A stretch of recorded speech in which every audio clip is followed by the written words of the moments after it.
नमस्कार, मैं हूं मिताली चंदोला। भारत के रक्षक में आपका खास स्वागत है। 26 जून एक ऐसा दिन जिस दिन इंटरनेशनल एंटी ड्रग डे बनाया जाता है और उस टाइम हम लोग बात करते हैं नारकोटिक्स कंट्रोल ब्यूरो की, क्योंकि ये एजेंसी का सबसे पहला काम है कि किस तरीके से ड्रग ट्रेड पर लगाई जाए लगाम। आज मेरे खास मेहमान हैं नारकोटिक्स कंट्रोल ब्यूरो के director general Anurag ji. NCB DG अनुराग गर्ग, जिन्हें भ्रष्टाचार विरोधी कार्रवाई से लेकर नक्सल विरोधी अभियानों तक का 32 साल का बेमिसाल सेवा अनुभव है। नारकोटिक्स कंट्रोल ब्यूरो यानी एनसीबी के मौजूदा महानिदेशक डायरेक्टर जनरल अनुराग गर्ग एक सीनियर आईपीएस अधिकारी हैं, जिनके पास भ्रष्टाचार निरोधक उपायों, कानून व्यवस्था, सीमा सुरक्षा, आंतरिक सुरक्षा और मानव तस्करी जैसे विविध क्षेत्रों में 32 साल का समृद्ध अनुभव है। उन्होंने साल 1993 में भारतीय पुलिस सेवा यानी आईपीएस ज्वाइन की थी। हिमाचल प्रदेश में वे बिलासपुर और कुल्लू जिलों के एसपी, मंडी रेंज के डीआईजी के अलावा एडीजी और विजिलेंस और एंटी करप्शन ब्यूरो के प्रमुख जैसे पदों पर तैनात रहे हैं। केंद्र सरकार में प्रतिनियुक्ति पर रहते हुए अनुराग गर्ग ने कई महत्वपूर्ण जिम्मेदारियां निभाई हैं। उन्होंने सीबीआई में एसपी, डीआईजी और ज्वाइंट डायरेक्टर के रूप में 2 बार काम किया है। एनसीबी डीजी अनुराग गर्ग ने आईआईटी दिल्ली से इलेक्ट्रिकल इंजीनियरिंग में बीटेक साल 1988 में की।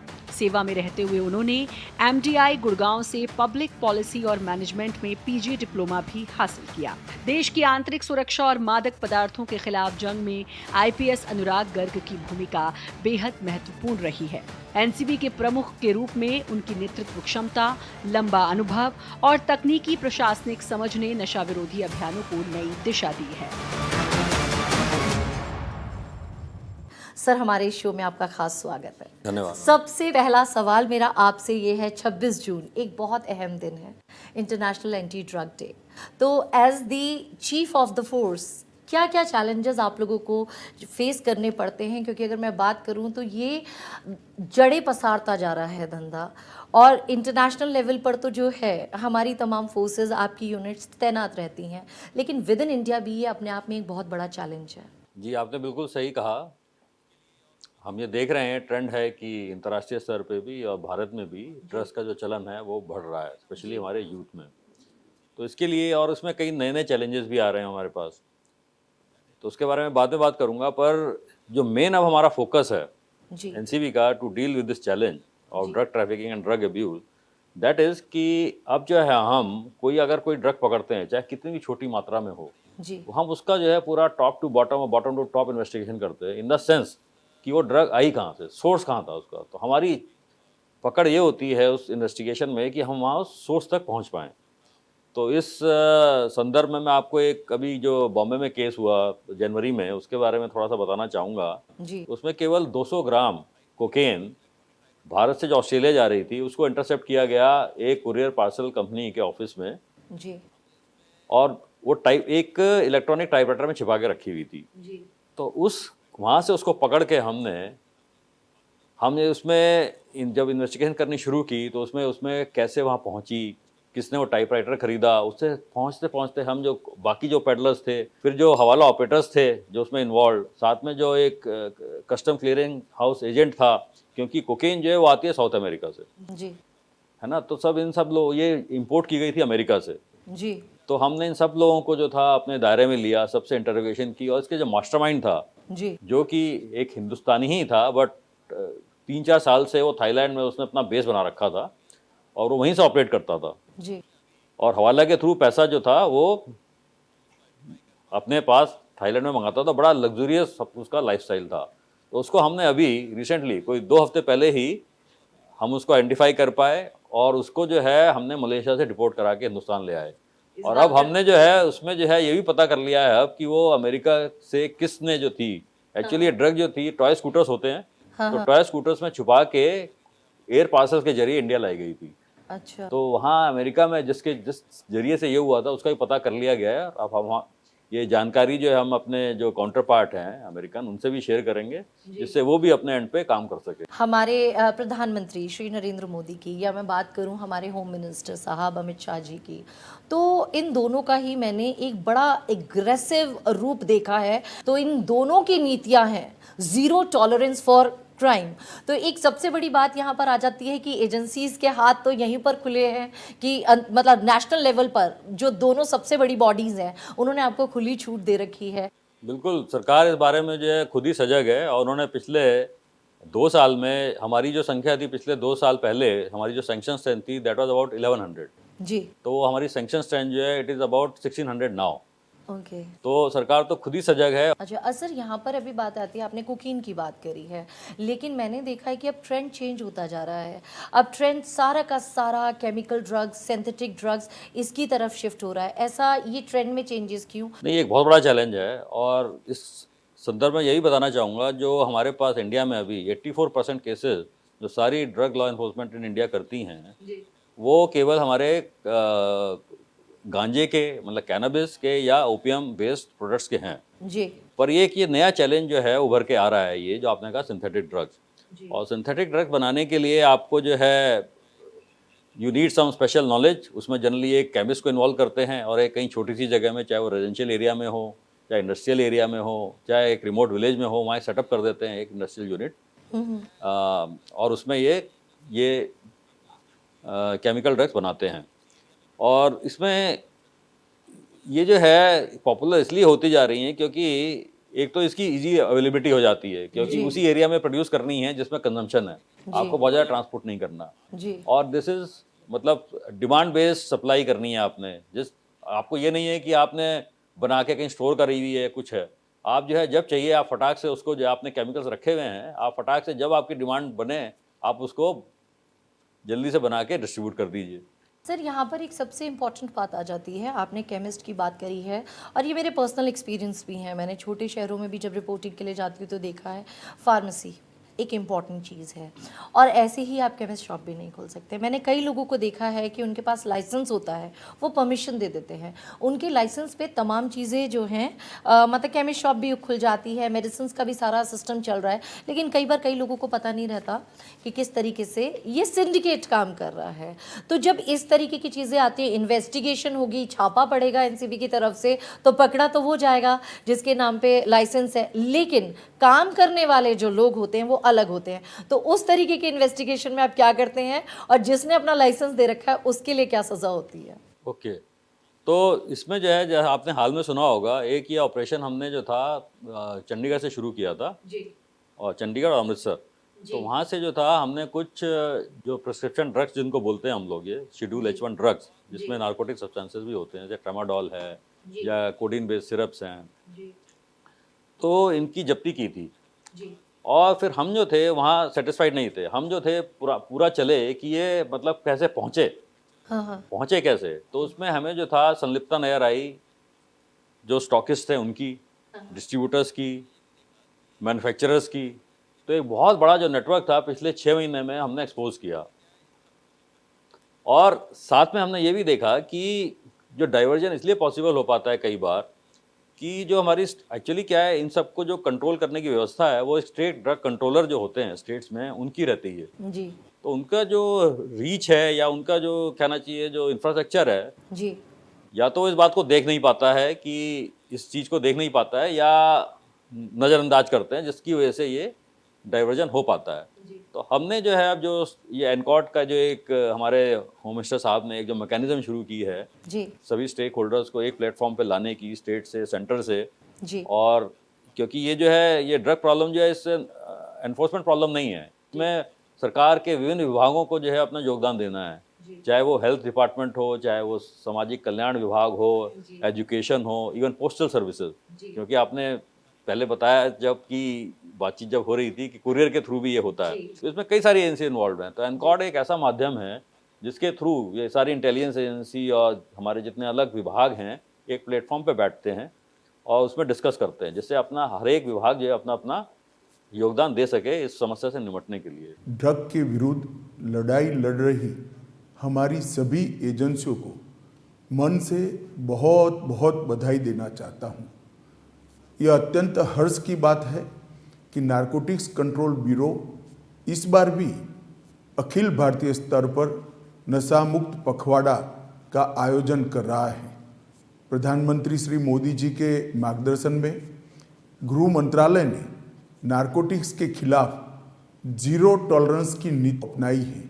आज उसके सफल परिणाम दिखने लगे हैं। अच्छा सर, ये तो हमने तमाम बात करी। अभी हमने जैसे सिंथेटिक ड्रग्स की भी बात करी है, केमिकल ड्रग्स की, फार्मास्यूटिकल्स कंपनी किस तरीके से कर रही हैं।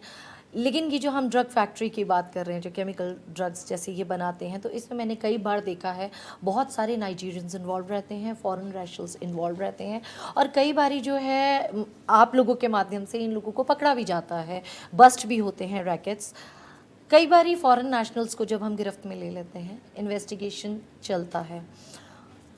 मैंने कुछ एक केसेस में देखा है कि जब ये अरेस्ट हो जाते हैं तो इनकी एम्बेसी इंटरवीन करती है, लेकिन उन्होंने क्राइम तो इंडिया में किया है। ऐसी सिचुएशन में क्या उनको रिलीज़ किया जाता है, या उनको पूरी तरीके से हमारा इंडियन ट्रायल फेस करना पड़ता है, या फिर कुछ इस तरीके से हो जाता है कि उनको परमानेंटली डिपोर्ट कर दिया जाता है? तो आपने बात सही की। इस टाइम भी हमारे पास मेरे ख्याल से 6000 से ज़्यादा ऐसे फॉरेनर्स हैं इंडिया में जो ये ट्रायल फेस कर रहे हैं फॉर ड्रग रिलेटेड ऑफेंसेस।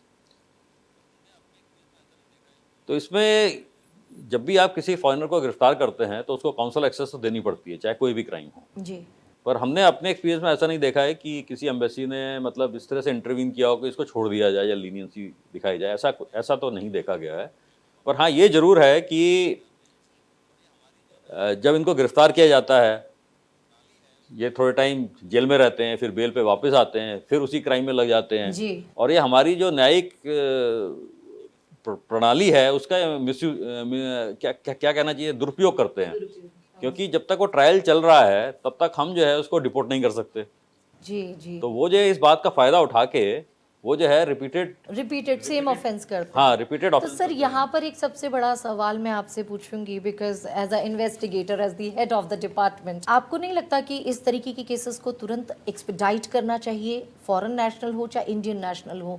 क्योंकि ड्रग्स जो है हमारे बच्चे कंज्यूम कर रहे हैं, जो कि हमारी युवा पीढ़ी है। कहा जाता है कि जिस तरीके से आप बचपन में बच्चे को नर्चर करेंगे, देश का भविष्य उतना उज्जवल होगा। तो ये तो हमारी युवा पीढ़ी को खोखला कर रहे हैं, हमारे बच्चों को खोखला कर रहे हैं। कई बात करूं मैं आईटी सेक्टर्स की, स्टूडेंट्स की, देहरादून की बात करूं या हिली एरिया में जितने भी होते हैं, टारगेट किया जाता है बाकायदा इन बच्चों को। तो that is a different subject. लेकिन सबसे बड़ी यहाँ पर बात आती है, अगर ट्रायल ही एक्सपेडाइट हो जाए, अगर आ जाए कि हाँ this is a narco trade case और इसका ट्रायल 6 मंथ्स या फिर आपका जो है 1 ईयर में ख़त्म होगा, तो इतनी पेंडेंसी ही नहीं रहेगी कोर्ट पे, और ये आप लोगों के लिए भी एक वो है। तो एक ये मतलब मैं जानना चाहती हूँ उत्सुकता से कि इसको कैसे एक्सपेडाइट किया जाए। तो इसमें एनडीपीएस एक्ट में हमारे पास सेक्शन 36 है जिसमें व्यवस्था की गई है कि स्टेट गवर्नमेंट जो है एनडीपीएस केसेस के जल्दी निपटारे के लिए स्पेशल कोर्ट क्रिएट करेंगी जी। ठीक है, पर वो हो नहीं पाया अभी तक सब जगह। उसकी वजह से क्या है कि पेंडेंसी जो है हमारे एनडीपीएस केसेस की कोर्ट्स में बहुत ज़्यादा है। और इस संदर्भ में जो थे हमारे माननीय गृह मंत्री जो थे, उन्होंने भी एक पत्र जो था last year chief justice of India को लिखा था कि सब जगह जो है ये एनडीपीएस, स्पेशल एनडीपीएस कोर्ट जो हैं ये जो है क्रिएट की जाए, जिससे कि ट्रायल जो है एक्सपेडाइट किया जा सके। तो ये तो अभी मुझे निवेदन करना चाहिए जुडिशरी से भी और सीजीआई साहब से भी, मीडिया के माध्यम से भी और एजेंसीज के माध्यम से भी, अगर ये स्पेशल कोर्ट्स जल्दी ऑपरेशनल हो जाएं तो भारत से नार्को ट्रेड, नार्को टेररिज्म पे बहुत जल्द लगाम लग सकती है। हम गुजारिश कर रहे थे सीजीआई साहब से कि जल्द से जल्द एनडीपीएस की स्पेशल कोर्ट्स बने ताकि ये वाले केसेस जो है एक्सपेडाइट हो सके, फास्ट ट्रैक कोर्ट पे चले और जल्दी इसका जजमेंट आए। लेकिन वहीं अगर मैं बात करूं हमारी गवर्नमेंट ऑफ इंडिया की, सेंट्रल गवर्नमेंट, सेंट्रल एजेंसीज इस पर कार्रवाई शुरू कर चुकी हैं। इनफैक्ट स्टेट गवर्नमेंट्स के साथ पत्राचार भी हो चुका है। अब पहल करनी है स्टेट गवर्नमेंट को, तमाम हिंदुस्तान की, कि वो जल्द से जल्द इन कोर्ट्स को एक्टिव करें, ताकि ये जितने भी एनडीपीएस के केसेस होते हैं, ड्रग सीजर्स होते हैं, जितने भी यहाँ पर king pins, peddlers and local भाषा में बात करूँ तो पंटर्स, अगर ये पकड़े जाते हैं, इनको सख्त से सख्त सजा दी जाएगी तो खौफ का माहौल क्रिमिनल्स के बीच में होगा और हिंदुस्तान की सरजमी ड्रग्स जैसी चीज़ से बिल्कुल फ्री हो सकती है। सर, सबसे बड़ी बात आती है कि जैसे आपने बताया सिंथेटिक ड्रग्स एंड ऑल इतना क्रेज़ है, वहीं अगर मैं देखूं तो नार्को टेररिज्म, नार्को ट्रेड की जब बात आती है तो इससे जो अर्जित धन होता है वो काफ़ी ज़्यादा होता है। सबसे पहला सवाल ये है कि जैसे आप सीजर्स करते हैं तो लगभग अमाउंट क्या रहता है और क्वान्टिटी के हिसाब से किस तरीके से वो अमाउंट आंका जाता है? तो इसमें एक हमारे पास एक हमने अपने सुविधा के लिए जो एक टेबल बनाया हुआ है, जिसमें जो है अलग अलग ड्रग्स जो हैं उसकी जो मार्केट वैल्यू है उसके हिसाब से उसकी एक हमने वैल्यू निर्धारित की हुई है। तो जैसे कोकेन है, तो कोकेन हमने निर्धारित किया है कि हिंदुस्तान में जो है 1 किलो कोकेन का जो स्ट्रीट वैल्यू है that is about 10 crore rupees. Heroin है दैट इज़ अबाउट 2 करोड़। अब आप तो सिंथेटिक ड्रग्स की बात की तो एक मेफेड्रॉन करके एक यहाँ चलती है, जिसका प्रचलन जो है ये वेस्टर्न इंडिया में काफ़ी है, इंडस्ट्रियल बेल्ट में, क्योंकि इसको जो है लेबर क्लास बहुत यूज़ करती है और यंग स्टूडेंट्स। तो वो जो है दैट इज़ ओनली ₹30 lakhs पर केजी। ओके, एक जैसे मेथ है दैट इज़ ओनली 80 lakhs पर केजी। तो सिंथेटिक ड्रग्स जो हैं वो चीपर भी नहीं है बट इजीली अवेलेबल हो जाते हैं और उसकी बहुत छोटी क्वांटिटी चाहिए आपको। Even milligrams of that drug is good enough to give you a high. Sir, यहाँ पर आपने इतनी इम्पोर्टेंट बात करी है, तो इससे जब आप सीजर्स कर रहे हैं तो वो करोड़ों में जा रहा है। कई लोग जो बच जाते हैं तो इंटरनेशनल लेवल पे तो ये अमाउंट तो बहुत हाई है, क्योंकि हमेशा से जोड़ा जा रहा है। अब जो ट्रेंड है टेररिज्म का, अगर मैं बात करूं, नार्को ट्रेड की बात करूं या आपकी साइबर क्राइम की, narco terrorism, global terrorism, financial terrorism, ये आपस में सब जुड़ा हुआ है।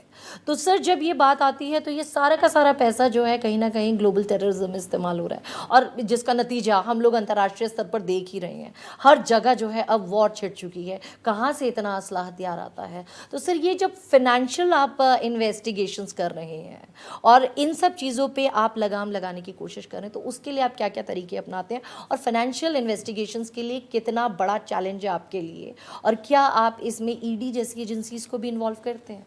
जी, तो इसमें आपने जो टेररिज्म की बात की और ईडी की बात की, तो इसमें हमने देखा है कि कई केसेस में जब इन्वेस्टिगेट करते हैं और हमें पता चलता है कि इसका जो पैसा जो आप ड्रग मनी जो है उसका उपयोग जो है टेररिज्म में हुआ है, टेरर एक्टिविटीज़ को प्रमोट करने में हुआ है, तो हम वो केस जो है फिर एनआईए को रेफ़र कर देते हैं, जिससे वो उसमें आगे लीड ले पाएँ।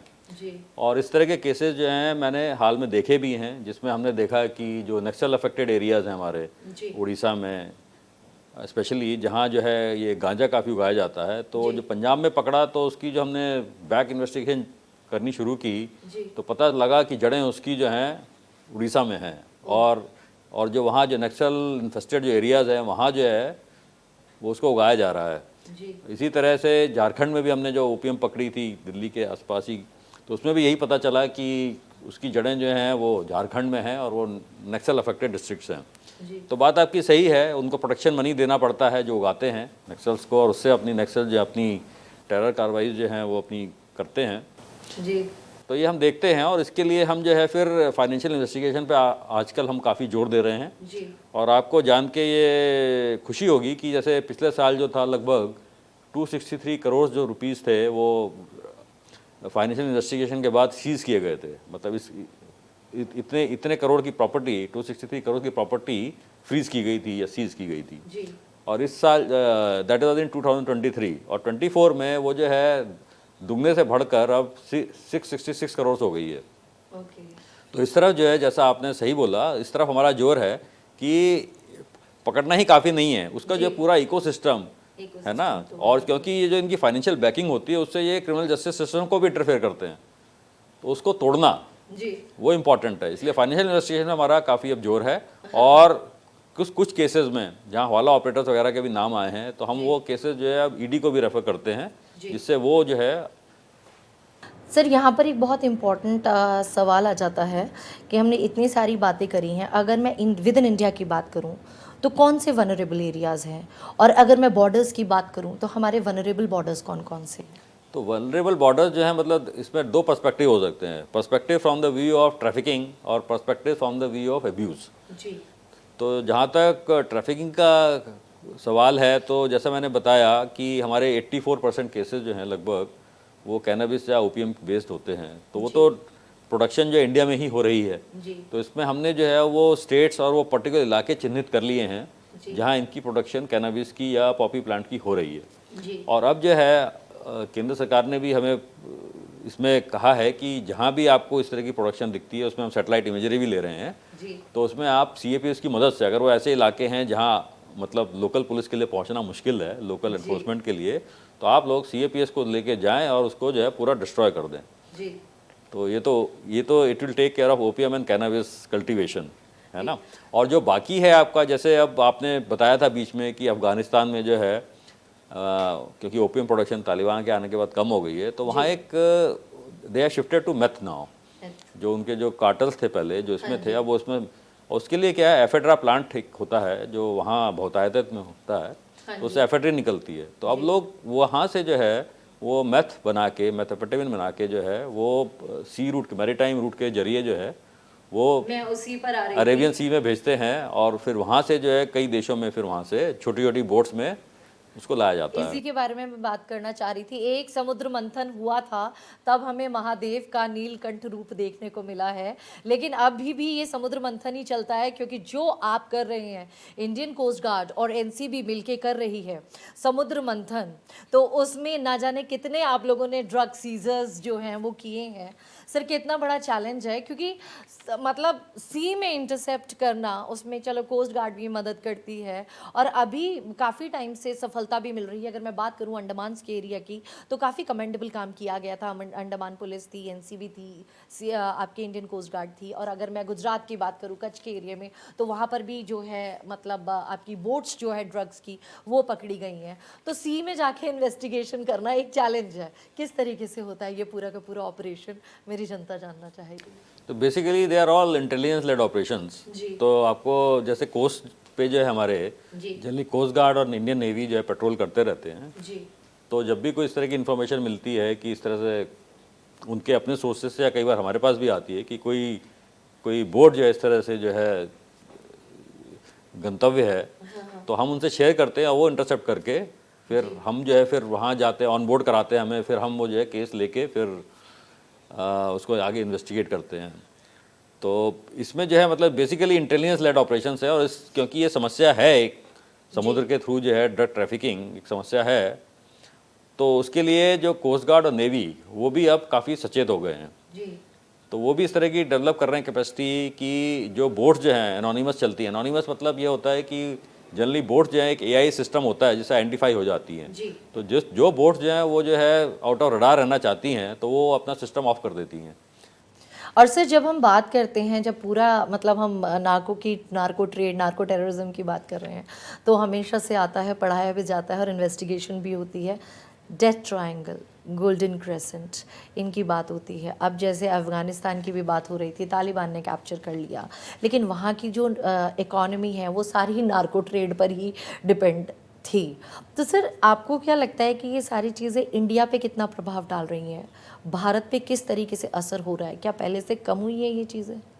कि हाँ, जैसे आपका नॉर्थ ईस्ट बॉर्डर जो है जी वहाँ पे आपने जो म्यांमार में हाल हैं, वहाँ जो लोकल आर्मीज़ हैं, तो वहाँ से भी आजकल जो है मेथ जो है काफ़ी इंडिया में आ रही है। जी और पॉसिबिलिटी है कि जो लोकल आर्मीज़ हैं, ये जो ड्रग ट्रेड से जो है अपना सस्टेनेंस जो है वो चला रही हैं। जी so watch out for all the criminals, क्योंकि आपके ऊपर एजेंसी की सख्त पहनी नजर है। Say yes to life and no to drugs. एक बार मेरे साथ मेरी जनता, तमाम एजेंसी के आला अफसरानों के लिए और उन लोगों के लिए जो एक्टिवली इसलिए काम कर रहे हैं कि देश नशा मुक्त हो और आप हमेशा सुरक्षित रहें, एक बार मेरे साथ बोलिए, जय हिंद, जय भारत।